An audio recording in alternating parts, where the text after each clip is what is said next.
Arestado naman ang isang lalaki matapos basagan at nakawan ng isang kotse sa Sampaloc, Maynila.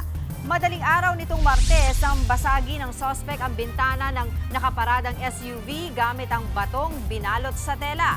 Tinangay niya mula sa loob ng sasakyan ang ilang imported na bags, sapatos at shades na may kabuuang halaga ng 40,000 pesos. Nadakip ang suspect matapos ang backtracking.